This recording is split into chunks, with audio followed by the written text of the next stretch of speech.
আজি ঘৰলৈ আহিলোঁ, সেইবাবে একদম মনটো বিৰাটেই ফূৰ্তি। আৰু এইগৰাকী দেখিছেনে কোন হয়? আকাৰ ইংগিতত কথা কৈ আছে কিন্তু দেই। এইগৰাকী হৈছে মোৰ মানে জেঠাই জীয়েক। তাই মানে দুখৰ কথা আৰু কাণেৰেও নুশুনে, মাতিবও নোৱাৰে। আৰু এয়া দেখিছেনে মানুহজনৰ লগত দুইজনে কথা পাতি আছে। আৰু মই বোলো ভিডিঅ' এটাকে কৰি থৈ দিওঁ।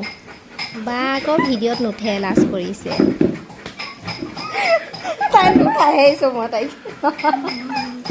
দুজনী বা আছে কিন্তু দেই, যজা। এইজনী আকৌ ডাঙৰজনী বা। আৰু আমাৰ ঘৰলৈ আহিছে। তাহাঁতৰ লগত ফূৰ্তি কৰি বৰ ভাল লাগে। এয়া দেখিছেনে, মই তাইক ধুনীয়া বুলি কৈছোঁ, তাই একদম লাজতে মৰি গৈছে আৰু দেই।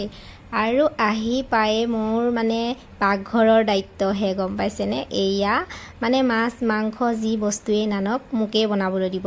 ভাত দালি ভাজি বাৰু মায়ে বনায়, যিয়ে নহওক মই এতিয়া বনাবলৈ আৰম্ভ কৰিছোঁ দেই। এয়া প্ৰথমতে মই পনীৰখিনি ফ্ৰাই কৰি লৈছোঁ অলপ অলপকৈ দি। আৰু এয়া দেখিছেনে পুৰবী দৈ, বাদাম আৰু দৈ দিম। এয়া মই বনাই আছোঁ। কাজু বাদাম আৰু দৈৰ লগত কোনে কোনে বনাই খাই পাইছে বাৰু? বৰ ভাল লাগে খাই। কোনে কোনে খাইছে বাৰু জনাবচোন। আৰু এইফালে একদম বেছিকৈ নেদেখালোঁ আৰু হৈ গ'ল পনীৰ। দিবলৈ যিমান ভাল লাগিছে কিন্তু খায়ো ভাল লাগিছে দেই। খাই বৈ উঠিহে মই ভিডিঅ'টো দিছোঁ আপোনালোকক। বাই বাই আজিলৈ।